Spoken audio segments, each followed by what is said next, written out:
people don't really understand how you can not read but still have a, they go, oh, you just play by ear, and I'm like, oh no, I don't play by ear.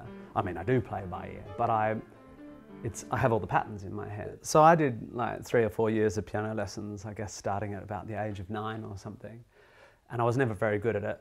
I mean, I was, you know, I think I got, you know, I got to that sort of stage, preludes, and but I didn't do my practice or anything, so Mum said just quit if you want to. So when I told my piano teacher, who worked at our school, whose name was Jean Craig, she's still around, as far as I know, that I was quitting, she sort of surprised me, and I don't know how much I've distorted this memory, but she was quite a formal sort of teacher. In my head she was elderly when she's probably not. She's probably not even 60, probably in her mid-50s. But she just said, well, let me just show you one more thing before you quit. And she just showed me that a C major scale, if you stack, which of course I had an instinct for, because all those classical things, they're all chords, right? They're all, harmony can be expressed mostly in chords, not all the time. Well, all the time.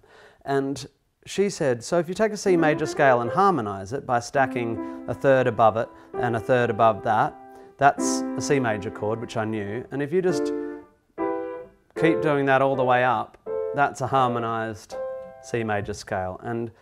And those chords exist naturally in that scale. C major, D minor, E minor, F, G dominant, A minor, B minor flat 5, C. And she just went, so that's chords.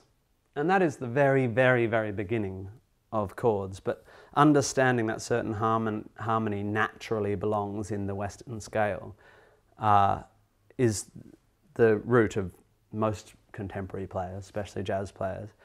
And for me, that was the beginning. And then learning to extend them, and then learning dominance, that crunchy, and that took years. But now that's all I have, because I never really learnt to read, and it didn't stick. And but it's allowed me to go forward with a pretty good technical understanding of music. And so I played the song Rock and Roll Nerd 1,000 times, but I've never played it the same twice, because I don't have a bunch of notes in my head. I have the general structure. It starts with and I can play it in any key, because I understand it starts in the 6 minor, goes to the 5 dominant, goes to the root, and so it's actually just a set of patterns. He knows that he will always be a rock and roll nerd. He'll keep writing songs the world will never hear. If you're playing comedy and swearing a bit, but you're playing a big piano and you're sort of, you know, you're Beethovening the crap out of it, it's all about high and low status comedy. And so the piano was always this thing in the center of my stage and became part of a hallmark.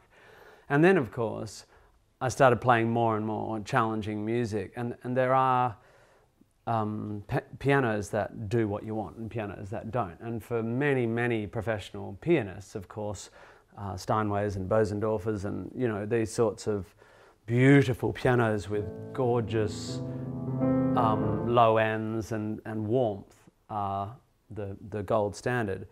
But Yamaha's my piano, because they are a bit brighter in general and have really fast action. So all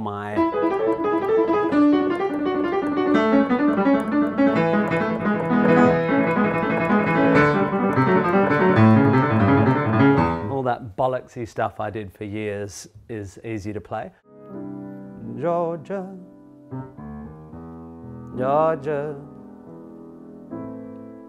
the whole day through, song of you comes as sweet and clear as moonlight through the clouds.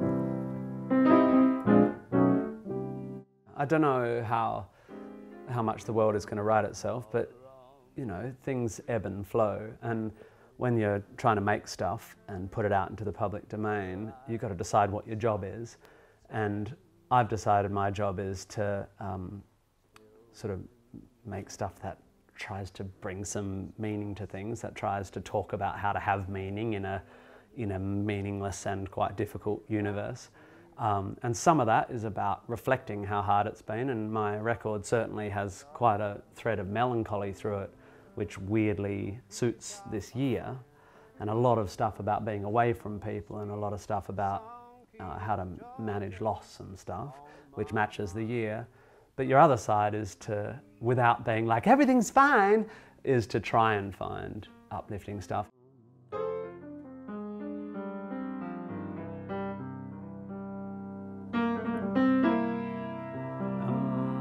Is my face in your reflection, Nicholas?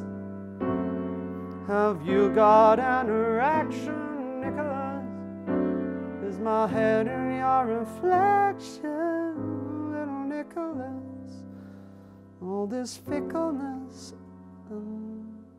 I'm a stickler for an instance of resistance. In this instance, I'm insistent that my sister is resistant to my mystifying lyrics.